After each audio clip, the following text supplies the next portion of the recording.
Gradient boosted decision trees for regression. Boosting it is a method of combining outputs of many weak classifiers to produce a powerful ensemble. There are several variants of boosting algorithms: ADA boost, Brown boost, logit boost, and gradient boosting. Now, we see in the big data that the size of the training examples are very large, and also a large number of features describing the objects are present. So, therefore, this kind of scenario occurs in a situation of a big data. So, in this situation, it is very natural to assume that you would like to train a really complex model, even having such a great amount of data, and hopefully this model will be accurate. There are two basic ways in the machine learning to build the complex models. The first one is that you have to start with a very complex model from the very beginning and fits its parameters with the data. So, this is exactly the way how the neural networks operates. So, they operate with a very complex model in the beginning itself, and they will fit the data, they will fit the parameters, and the data will be now then predicted based on that fitting of its parameters. Now, the second way is to build a complex model iteratively. So, we can build a complex model iteratively, that is, with each step requires the training of a simple model. So, in the context of boosting, these models are called weak classifiers or the base classifier. Therefore, it is an ensemble of weak classifiers, and which makes this particular model iteratively. Let us see the regression, how this particular concept can be applied in the regression in a gradient boosted decision trees. So, let us assume that there are samples which are given, which are specified by Z, where x1 is the set of features in the data set, and y1 is the label, and x1 to xn are n different samples in the training data set.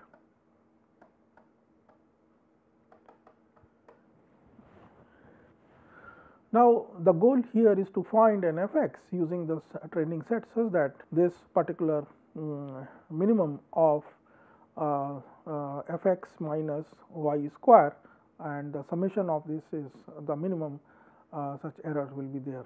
And so, at the test set, given the test set, this error should be the minimum one here in this case. How to build this fx is a question. So, how to build such an fx in boosting? Our goal is to build the function fx iteratively. So, we suppose that this function fx is just a sum of other simple functions hm of x. So, in particular, let us assume that each function hm is a decision tree. So, here each function is a decision tree, and the aggregation of it is basically the fx function. Let us understand the gradient boosted decision trees for regression in more details. So, gradient boosted trees for regression problem. So, let us take the input set of n different data, that is training data set, which consists of x is the set of features and yi consists of the labels. So, in turn this is the training data set of n different samples which are given as an input to the gradient boosted trees for regression, and m is the number of iterations. And now, the step number 1 assumes the initial calculate the initial f0x. So, that will be calculated by summing up all the label values and their average or their mean is assigned over here.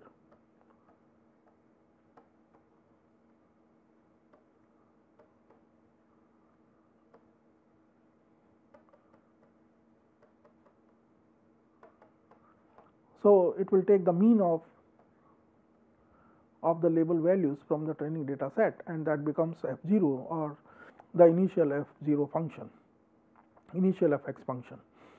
Now, then it will iterate for m iterations, wherein it will calculate the residual, which is yi cap is nothing but yi minus this residual of m minus 1, that is of the previous iteration, and so here it will be 0 residual, and so residuals are nothing but the differences of values in the actual label and the predicted labels, that is called the residual. Now, this after that the next step would be to fit a decision tree HM to the targets, that is yi cap, and then it that means it will generate an auxiliary training set out of this particular set, wherein yi cap will be replaced here as the labels, as the new labels, which are nothing but the residuals. And then fm of x will be calculated by giving up a particular regularization coefficient,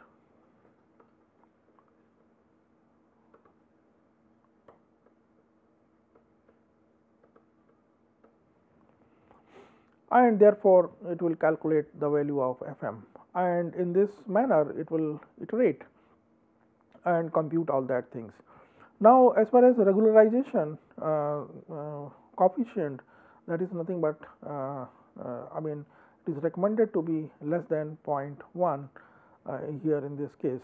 This is going to be an important parameter in this gradient boosted trees for regression. So, here you might have noticed that gradient boosting is somewhat similar to the gradient descent in the optimization theory, that if we want to minimize the function in the optimization theory using gradient descent, we make a small steps in the direction opposite to the gradient. So, gradient of a function by definition is a vector which points to the direction with the fastest increase. Since we want to minimize the function, we must move to the direction opposite to the gradient. To ensure the convergence, we must make very small steps. So, you are multiplying each gradient by a small constant, which is called a step size. It is very similar to what we do in the gradient boosting. So, gradient boosting is considered minimization in the functional space, that is fm of x is nothing but f0 of x plus v times h1 of x plus v times h2 of x, and so on. So, boosting is the minimization in the functional space. So, let us see the summary, and boosting is the method for combining the outputs of many weak classifiers or the regressor to produce a powerful ensemble. And gradient boosting is a gradient descent minimization of the target functions in the functional space. So, gradient boosting with the decision tree is considered to be the best algorithm for general purpose classification or the regression problem. Now, let us see the gradient boosted decision trees for classification problem. Let us assume that the training set which is given, that is Z, comprises of x1, y1 and y2 and so on up to xn, yn, wherein x1 is nothing but they are the features and y1 is nothing but the class labels. So, here there will be a class label y because this is a classification problem. So, the classes lies between lies 0 and 1. So, class labels, let us assume that it is 0 and 1. So, these will be assigned as the labels in the training data set. Now, goal here is to find out that fx using the training data set such that it will minimize this particular function, that is the summation of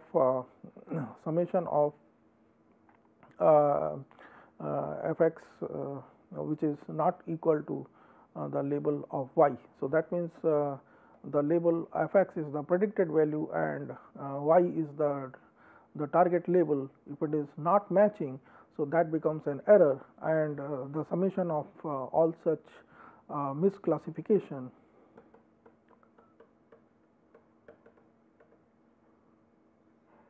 the summation of the aggregation of misclassification is to be minimized.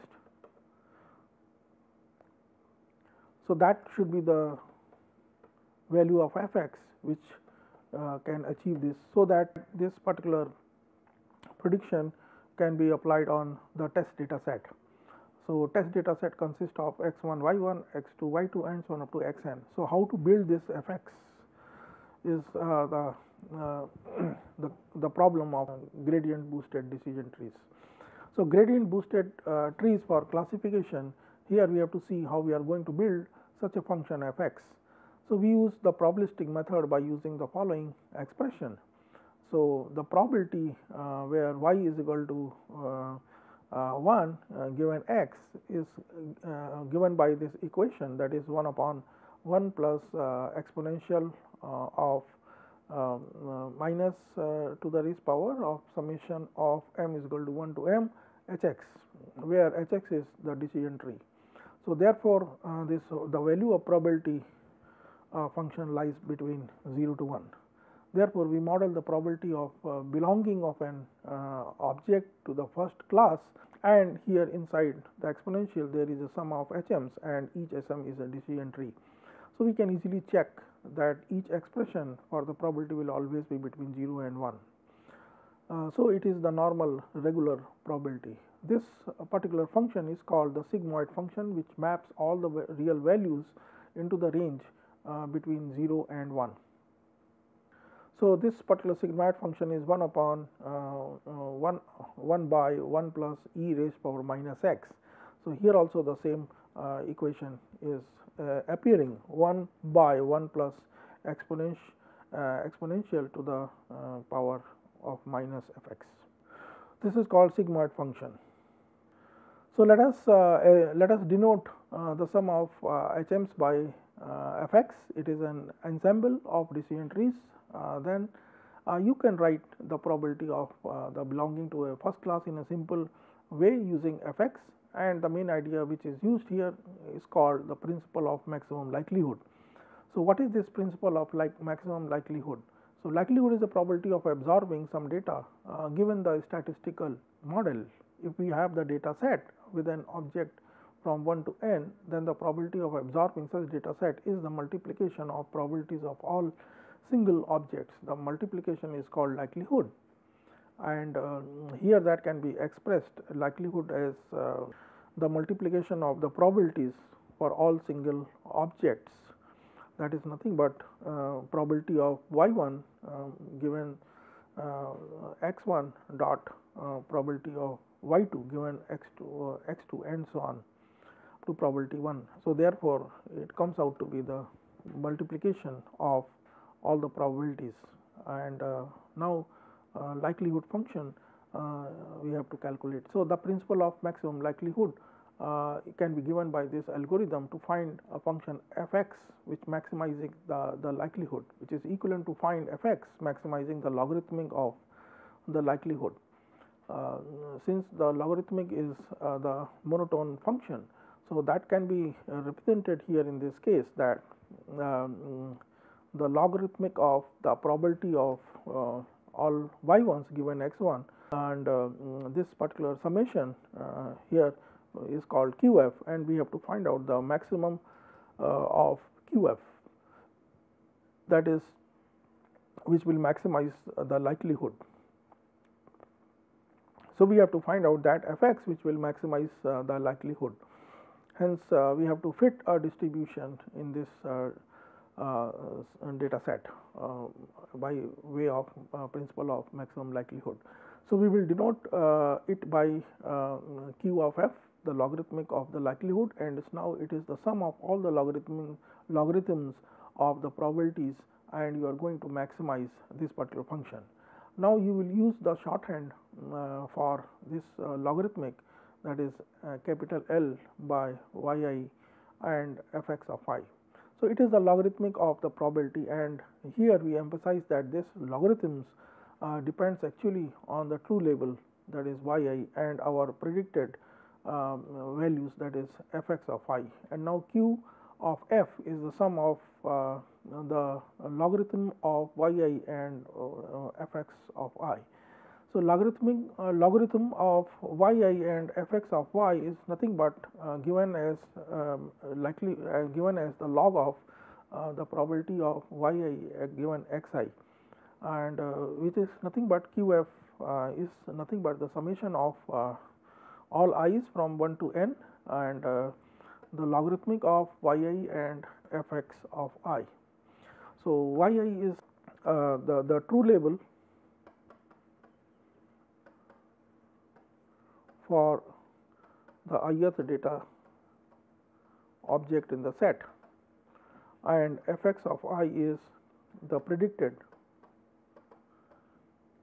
label, and this logarithm of this is represented by this likelihood, and the summation of this is represented by this likelihood, which has to be maximized for that QF. Let us see the gradient boosted trees for classification by putting it everything whatever we have discussed. Now, the algorithm for gradient boosted trees for classification. Here the input set Z is given as xi yi, wherein xi, you know that it is a features in the data set, and yi is the labels which are assigned as the categorical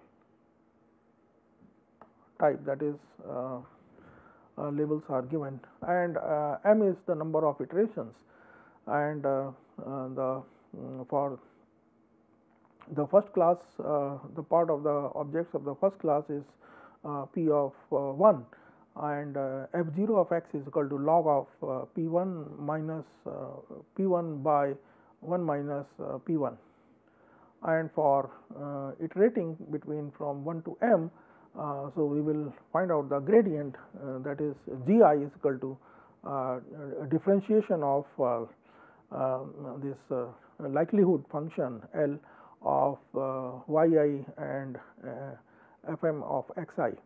So, this will calculate divided by differentiation of fm of xi. So, this is called the gradient. So, gradients are calculated, and then it will fit a decision tree hm of x to the target gi. So, auxiliary training data set which is will be used here is that xi and x1, and then it will be replaced by label will be replaced by the gradients, and this will called an auxiliary data set. So, given the auxiliary data set, it will fit the decision tree, that is called hm of xi, and wherein the row value will be argmax of row, that is for q of fm minus 1 x plus row times hm of x. So, row will be calculated, and fm of x is equal to fm minus 1 of x plus v is the regularization coefficient rho m and hm of xi. So, this process will in turn will give the ensemble of different values, and so it will do this kind of classification in this particular manner. So, let us see the stochastic boosting. So, gradient boosting trees for classification, if we use this stochastic boosting, then it will be represented here in this case, where this auxiliary set which is used as the training set will be now k is equal to 0.5n will be created by the random sampling with the replacement. So, this particular part here we are going to use the concept of the random forest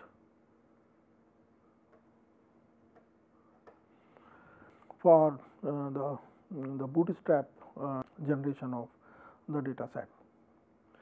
So, this is the gradient boosted trees plus stochastic boosting is shown over here, and this way sampling with the replacement is there. So, here we have to see that the size of the sample will be reduced by k is equal to 0.5 n, that is here the auxiliary training set will be reduced by the size half, and it will be created by random sampling with the replacement.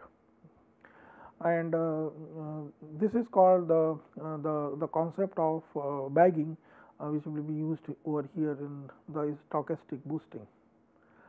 So, sampling with the replacement is used, but here the value of k will become half of the size of the total features. So, here it will be half of that particular features which will be taken up into the considerations. Hence, as we reduce the size, this becomes more efficient, this particular case.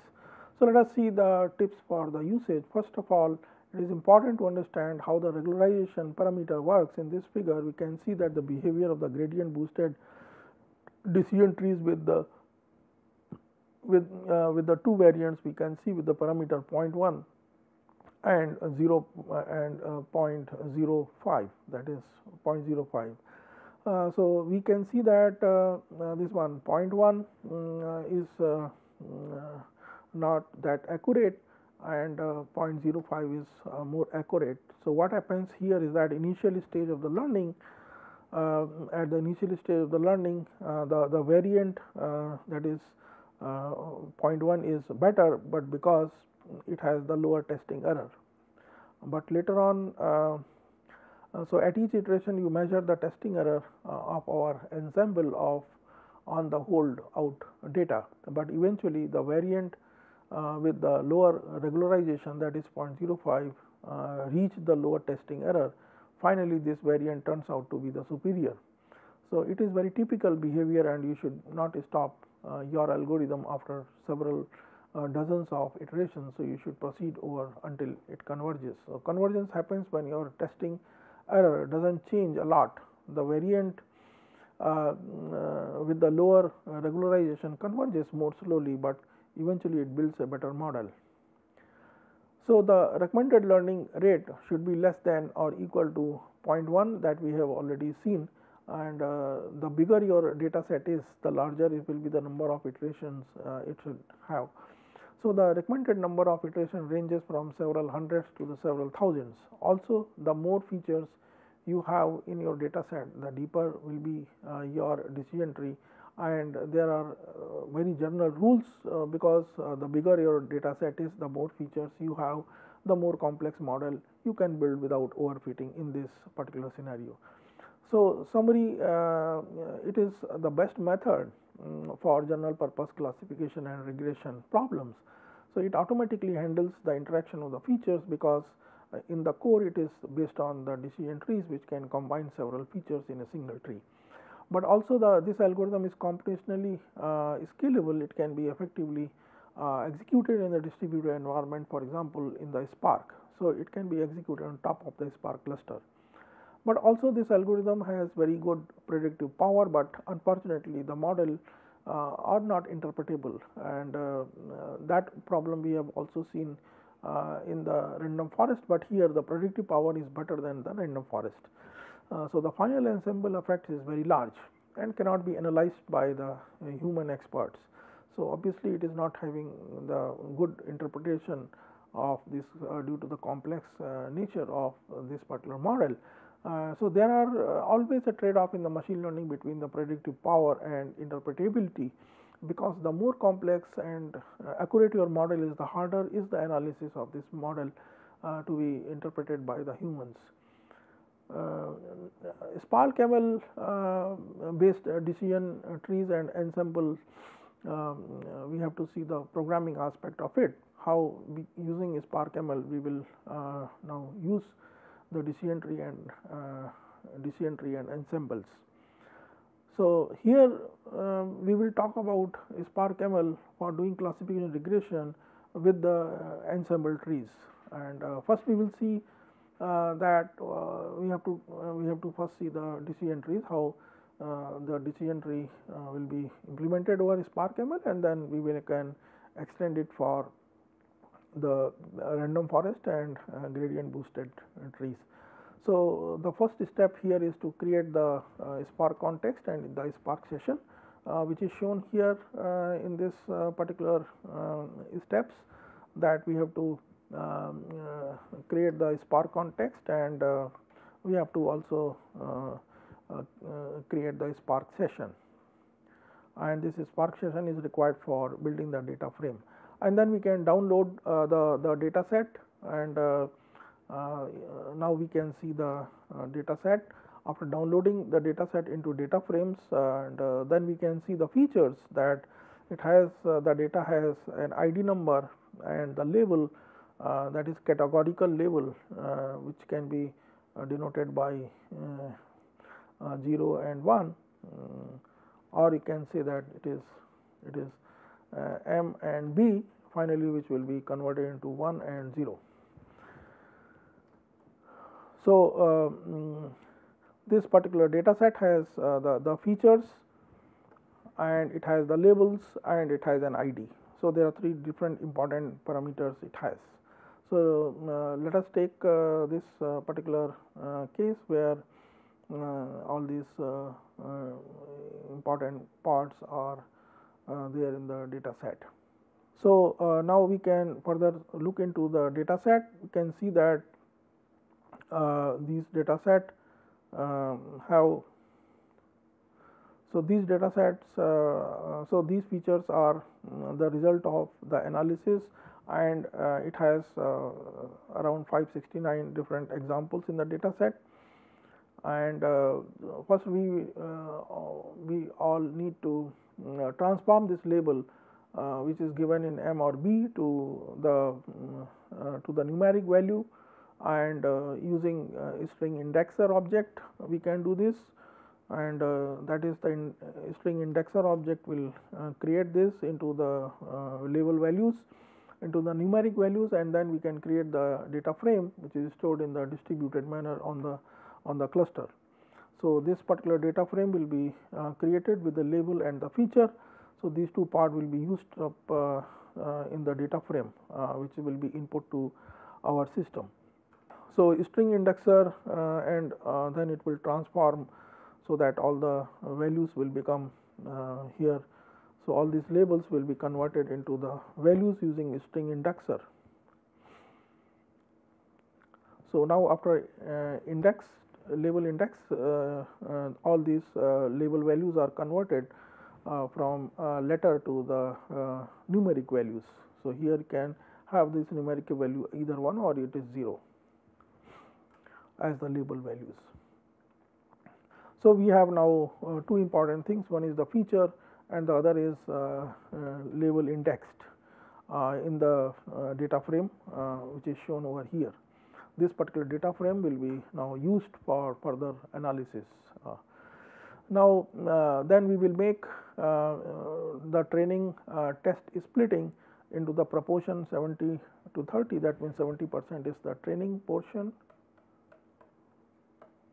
and 30% will be the test portion of that data set. So, first we model with that 70% data set to train the model on a single decision tree, and then we will use the 30% of the data set for testing purpose.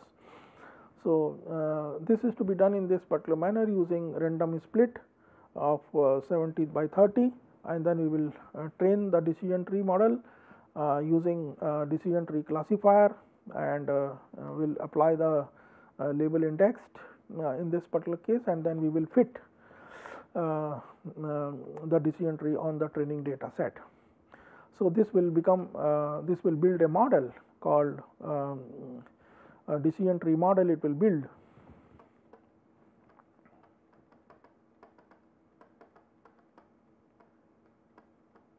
and this will be represented as DT model as the variable. Now, you can see this particular model has how many nodes, what is the depth and what are the important features and so on. And so after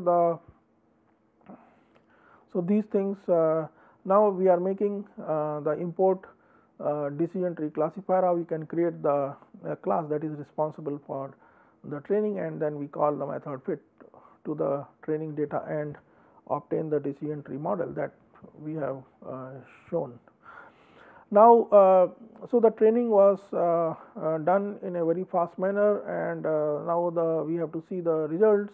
So the number of nodes and depth of the decision tree and feature importance and number of features used in the decision tree and so on. These different things we can inspect, and now we are going to see the decision tree, and we can take this one.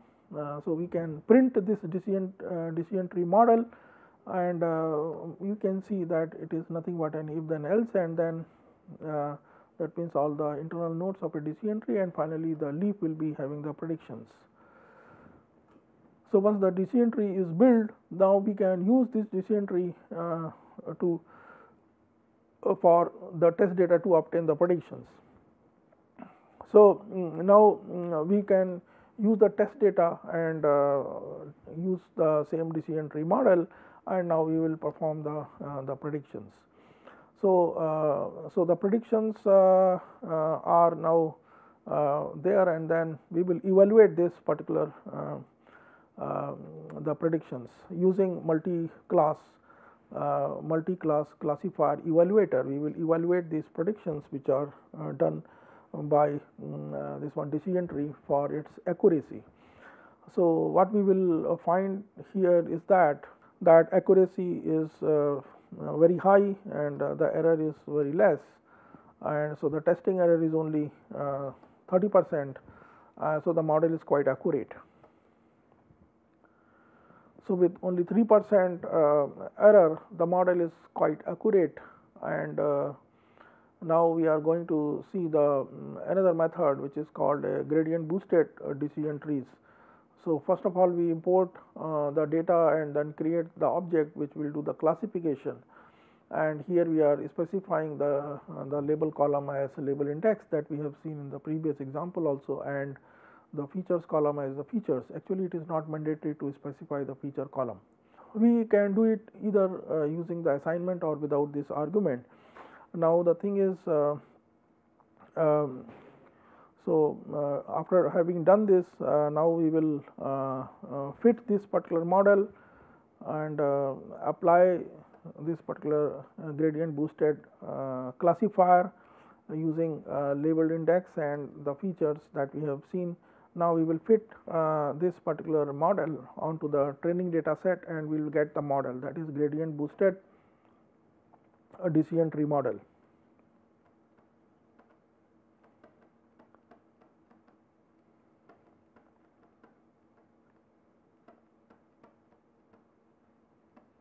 So once we obtain the model, then we will see then we will using this particular model, we will now apply the test data on it, this particular model, and now using a multi-class classification evaluator, we will evaluate its predictions. So let us see.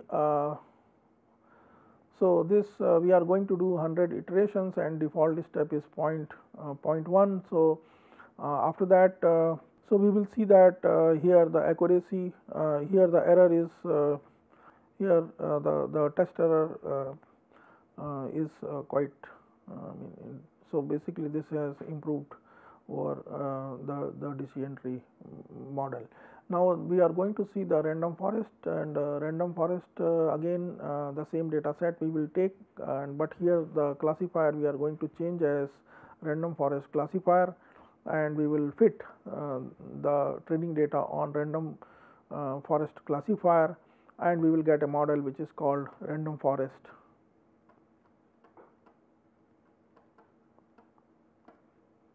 Model. Now using this particular model, we will we will transform the test data, we will apply the test data on this particular model and get the predictions. So, now after getting the predictions, we are now evaluating these particular predictions using multi-class classification evaluator, and this will now evaluate its prediction accuracies, and this we will now be able to see that the test error is very less, that is than the previous decision trees. Hence, this we can see that in this example the testing accuracy of the random forest was the best. With the other data sets, the situation may be quite different. In general case, the bigger your data set is, more features it has, the quality of complex algorithm like gradient boosted or the forest will be much better. Now, let us see the cross validation using Spark ML. So, cross validation helps to assess the quality of machine learning model and to find the best model among the family of the models. First of all, we have to create the Spark context that is shown over here, and then we will do the Spark session, then we will build the Spark session, we will build the Spark session which will create the data frames, and then we will use the data set, read the data set, load the data file, and now we will create the data frames DF as the input data frame, and now we will apply after doing various transformations. Now we will input data, we can see it is already indexed. Now we have to do the cross validation. So, what steps are required for doing cross validation with the data set? So, for example, we want to select the best parameters of a single decision tree, and we create the object decision tree, then we should create the pipeline. So, here we are going to create the pipeline, and in this pipeline stage we are only using the decision tree based pipeline. So, then we will apply this cross validation using parameter builder, and we have to also see the cross validation. So, then we import their class validator and parameter grid builder class, and you are now creating the parameter grid builder class. For example, you want to select the best maximum depth of the decision tree in the range from 1 to 8, and we now have the parameter grid builder class, and we create the evaluator. So, we want to select the model that which has the best accuracy among others, and using this all these parameters whatever we have set, now we are going to evaluate using multi-class classification evaluator, and now we will see the evaluator will now evaluate the cross validator, and cross validator will fit into the input function, and it will select the best model into the different stages. So, we create the evaluator. So, we want to select the model which has the best accuracy among others. So, we create a cross validator class and pass a pipeline into this class, parameter grid and the evaluator. And finally, we select the number of folds, and the number of folds should be not less than 5 or 10, and the number of folds we have selected, and after that we create the CV model, and takes some time because Spark need to make the training and evaluation the qualify the 10 times. Now we can see that the average accuracy amount of fold for each of the failure of the tree depths now we can see, and the first stage of our pipeline was the decision tree. So, you can get the best model, and the best model has the depth 6 and it has 47 nodes in this case. Then we can view this model to make the prediction at any other data sets. So, in parameter grid builder we can use several parameters, for example, maximum depth and some other parameter of the decision tree, for example, minimum instances per node, and select some other grid here. But in this example we did not do it due to the simplicity, and if we evaluate only one parameter, the training is much faster.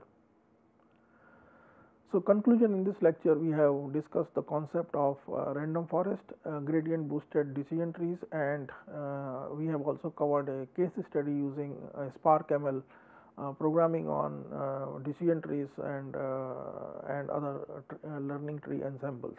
Thank you.